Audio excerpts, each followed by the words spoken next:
All right, hey, Sharkaholics, it is Christy from 94.3 The Shark, and I am right here in the studio at the Paramount, joined by Fred LeBlanc from Cowboy Mouth. Very excited. Yes. All right, so let's start off with something. I'm sure you get this all the time. Sure. Explain Cowboy Mouth to me. Where did that come from? Cowboy Mouth actually was it's a play by Sam Shepard about these two characters, and one of them tries to turn the other one into a rock star. It's about life and just how it works and everything like that. And honestly, it has no bearing on the band whatsoever. It was the only name we could all agree on at the very last minute because we needed a name, and I've been living with it for 25 damn years. But I think it sounds like a good choice. No, it's a great choice. It's worked out. It's worked out pretty well. Except, a lot of people think we're a country band. Cowboy Mouth, is that country? It's like, no, it's New Orleans-based rock and roll. Blah, blah, blah, blah, blah. But people love it. And I do this thing during the show where, when we play to like a room of people that know us, I'll go, the name of the band is, and they'll go, Cowboy Mouth. So Get them riled up. Kind of makes me feel like Mussolini, which is not a bad thing, at a rock and roll show. In a good way, yeah. It all works out. It works out. It didn't work out for him, but it works out for me. Well, how'd it work out for one of you? Hey, exactly. I'm betting on me. Good bet. Now, you said you had to come up with it last minute. What was... we had a show when we got together. The band kind of fell together almost by accident. I'd been working on putting a band together for about 3 months, and every iteration I put together was just terrible. And this band kind of fell together accidentally when I got our guitar player John in, and all of a sudden it went from being really terrible to really great within the space of 5 seconds. Wow. But being the nervy individual I had booked a tour without having a band anyway, so I was like, what do we do now? I was like, well, I got a tour up the East Coast. You want to do it? And they're like, sure. So we've been going ever since. I love that. I think that's fantastic. That's what I do. You got to swing for the fences even when you don't know there are fences, I think it worked out, so I'm It worked out. It worked out, exactly. Keep it up. Anything that keeps me out of Subway, I'm good with. All right, now let's talk about the Louisiana Music Hall of Fame. You guys were inducted. Yes. What was that like?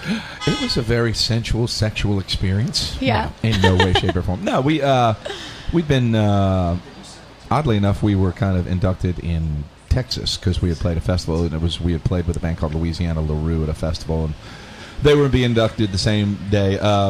We've been kind of a Louisiana stalwart for about 25 years. John was in a band also called Red Rockers. I was in a band called Dash Rip Rock, who made a lot of noise before Cowboy Mouth. And so it was, it's an honor. And anytime anybody recognizes you for a body of work or a career, you always kind of like that. Even if you pride yourself on being a rock and roller and things like that don't matter because you're too cool for that kind of crap, it's nice to kind of get the pat on the back and say, good job, minion. Good job. Well, definitely. Great job. Better than good job. Thank you. Was that something you had always kind of aspired for growing up there? Yeah. Well, I'm very Louisiana cultural. I was... one of the main career goals of my life was to not move to someplace like Los Angeles or something, because I wanted to show people that, you can make a career in creative life, music, entertainment out of New Orleans. New Orleans is home. So, that's who I am. It's what I do. I like that. You're staying true to yourself and kind of doing what's right for you. And I don't have to buy tickets or rent a place for Mardi Gras. I can just pass out on anywhere in town, and people know where to send me. It's awesome. It's wonderful. What could be better than that? Exactly. By the way, everybody here who's listening, you're all invited to stay at my house for Mardi Gras 2017. It'll be a great time. Just look up my phone number and my address on the internet. It'll be awesome. I'm taking you up on that. Just remember my name, Brian Doyle. Thank you. All right, well, seeing as how you stay truly unique to yourself, your blend of music is really unique. It's like rock fusion. So who are your influences? Like, where did you get that fusion from? I always said when the band first got together, I said if Green Day and the Neville Brothers had a bastard child, it would be us. So I always like that feel of, like Clash, kind of punk rock, that energy, that passion with the musical dexterity of somebody like the Neville Brothers. And being from New Orleans, that stuff is just ingrained inside your psyche. I mean, we all grow up listening to marching bands from birth, so you can't help to have that. It's in your DNA. So you had no choice in that. I really didn't. I really didn't. And I, being the drummer and lead singer, which is kind of unusual, having a job that allows me to hit stuff and scream like a banshee is pretty cathartic. It's pretty cathartic. No, that's another thing I wanted to talk to you about, being the drummer and the lead singer. I just didn't want to spend my life looking at some guitar player's ass. I really didn't. I played in a band called Dash Rip Rock that made a lot of noise in the 80s and 90s, and I quit around late 89, early 90 And, I love the band, but I was like, man, I just don't want to spend my life looking at this guy's rear end.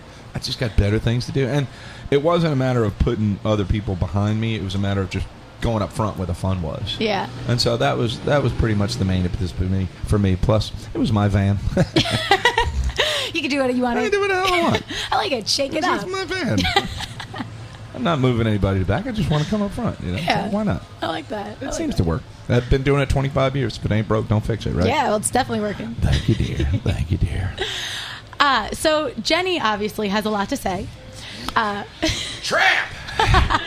Who is Jenny? Jenny was my very first girlfriend who took my heart and filleted it violently. But that's okay. I got a great song out of it. You did. Plus, her husband is a drummer, and he hates me. No way. Yes. It's because he wants to be you.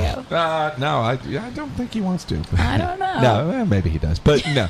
But yeah, I wrote that song many, many years ago, and it just turned out really well, and people seem to like it. The best part about it is being the song we're most known for. We usually end the night with it. Yeah. And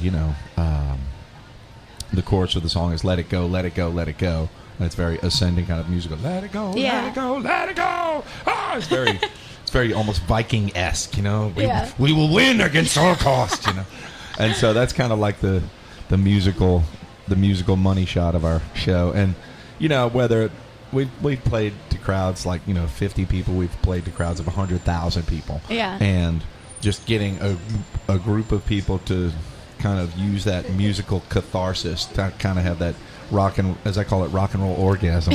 It's such a great feeling because people usually leave our shows feeling, as I always say, you're going to come to the show and you're going to leave feeling 100 times better than you did when you first came here.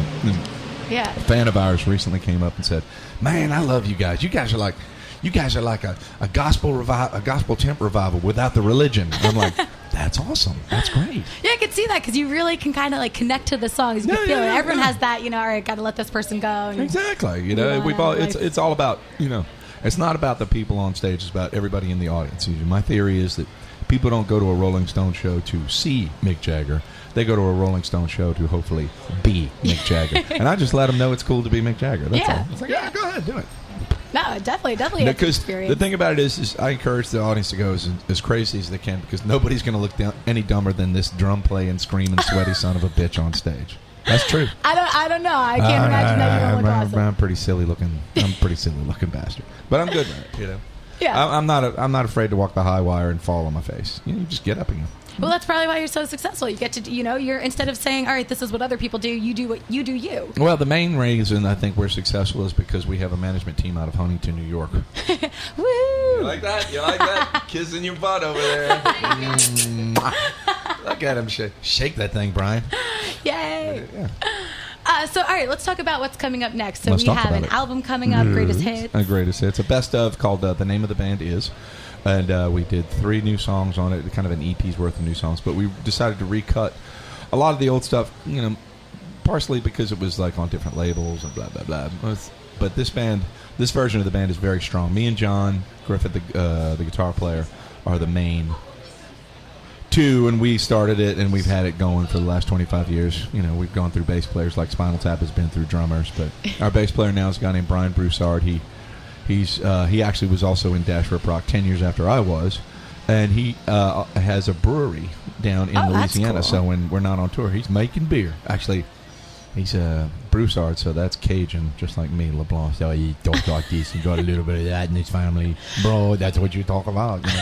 He's got a brewery, and we usually do a big show out there in Covington, where his brewery is. It's Covington Brew Pub, and our other guitar player is a gentleman by the name of Matt Jones, who played for years with a band called Jimmy's Chicken Shack, and he's wonderful. And the band is really a really kick-ass rock band, and I just wanted to have good, strong versions of these songs, and something to sell at shows and things like that. So it just works out because when people come see us, it's such a visceral experience a lot of times. They're just like, give me something.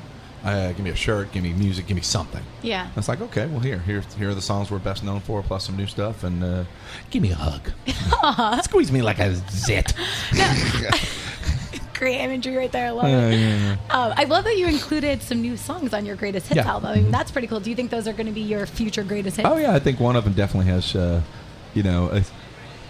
this guy, his name was John Hampton. Great guy. He was a producer engineer at Ardent Studios in Memphis, and we worked with him, but because of record company politics, we never got to put anything out. We did, but he was this great old Southern gentleman. Great old guy. First time we met him, he gave us this long discourse on the meaning of the Star Spangled Banner. He produced all the Gin Blossoms big records. Oh, wow. He worked with ZZ Top, and he also he was one of the guys that was on the Replacements, Pleased to Meet Me. All old, like 25-year-old, but really still great rock records that hold up. He actually called our music. He's like, man, you guys are like nursery rhymes for adults. I was like, that's awesome. I'll take that. That's great. That's like South Park is cartoons for adults. Exactly. That's a good thing. I'll take it. I'll take it. I'll take it 10 times. Yeah. So it's all good. Now, just sidetracking for a second, back to this brewery. So, do you guys have a Cowboy Mouth beer? Well, I'm working on it. Alana, are we getting a beer or what? Look at him talking about stuff that doesn't have anything to do with us. They're just keeping it secret. Brian, are we getting a beer? Are we getting a Cowboy Mouth beer? Absolutely. There you go. He says yes, so I guess it'll happen. I feel like what you should do is make it a cider. Just be a little bit different, and also I love cider. Spiced. You like that? You like that? Just throwing some suggestions out You there. understand that I have no knowledge of beer whatsoever. This is Brian Broussard's world. I just drink it and then pee it out. Well, then look, hops. I'll give you my only expertise, cider. Cider. All That's right. it. Cider man. Cider man. Okay, Perfect. got it. I got it. All right, and so now music isn't your only creative outlet. You also do some short stories. Yeah, I've actually got a children's book coming out in October. Yeah. Called Friendly Fred, the New Orleans Drummer Boy. That's based on somebody like me, except somebody who's not quite as ribald. How about that? So How about cool. that for a $5 word? Huh? You like that? Yeah. So where do you find the time to fit that in? You make it happen. Life is to be enjoyed, not endured. Well, I think you find time for all of it. Yeah, it's just when you're creative, it just kind of comes out of you and you make it work. Yeah. And so that's one of the benefits of being a creative person. So you must have a fabulous dentist. Oh, Look at those choppers, man. Thanks. Look at those choppers. Everybody up here has such nice teeth. Yay. Let me see, Brian. Let me see. Come on, let me see. Come on, Brian. Come on, look. I'll vouch. She's got good teeth. Yeah. Nice, man. Everybody up here, it's like the dentist must be like superhuman up here. Make a lot of money. This is awesome. In the South, not so much. Well, you're repping them too, so. Well, I'm also closing my mouth when I'm not talking too. So. I saw him. I spied him. Yeah, you saw Deliverance. Yeah. This is about choppers. No, I'm kidding. I have good teeth. I have excellent teeth. I do. You do. All to eat all the Cajun food that makes my belly so round. Well, thank you so much for coming down here. We're not finished. All right. No, we're not Let's finished. keep going. We're not finished. Let's talk about you. Oh, okay. How long have you been doing this? I've been doing this now for 3 years. Really? You like it so far? I love it. I mean, what could be more fun? I get to see Brian. I've got this amazing studio down here. This is great. This is pretty awesome. Do you ever dream about covering Brian in butter and just spanking him with a lariat? Oh my God, am I not the only one? Right, I know. It's like I did that too, and it's Yeah, like, and I was worried about it because we just met. Yeah, right? And I was like, I felt like we had this connection instantly. If I only had a copy, of the Bill of Rights and a staple hammer, everything would be just awesome. Oh my God, that's all. Actually, I carry those with me. Dude, that's awesome. That's great. Brian, bend over. Let's get this done. Out of touch, out of time, out of touch. Sorry about that. No, don't be sorry. This is actually fantastic. Exactly. No, but he's touch me in the morning, Brian, then just walk away. All right, well, let's talk about more than anything that you'd like to say to the fans. Because you need to get your butt out to see the Cowboy Mouth rock and roll experience tonight, because I guarantee you will leave feeling 1,000 times better than you have when you first came. And what better thing to do on a beautiful Thursday night? Well, obviously, it looks like there's a lot of cool things to do here. But this is obviously the coolest. Yeah, this is definitely the coolest. And it's a lot of fun. We're very, very, very happy to play here. Brian and Alana took us around and gave us the tour of this place. This is wonderful. Did you see all the rooms? Man! How cool is that? I'm just glad it didn't have a black light for some of them. You know what I'm saying? But I mean, it's wonderful here, man. This is a great little community. I've never been to Long Island before.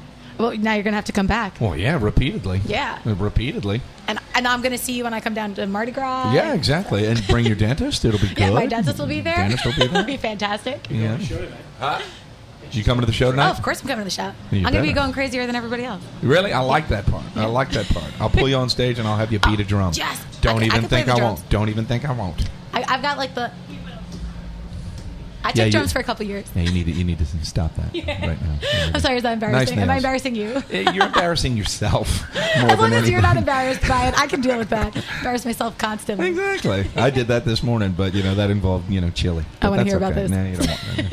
You don't want to hear about it. Trust me. Chili, I don't know. Not the chain, not like Chili's. I'm talking about chili. Yeah, that's what I was thinking. Not the country, not Chile. Oh, right. So I was thinking the country. not Chile with beans. Anyway. But anyway, get out to the show. I guarantee you, you'll have a great time. And if you don't like the show, I'll give you your money back, and I'll buy you a beer. A cider. A cider. A Cowboy Mouth cider. A Cowboy Mouth cider. Cider. I like that.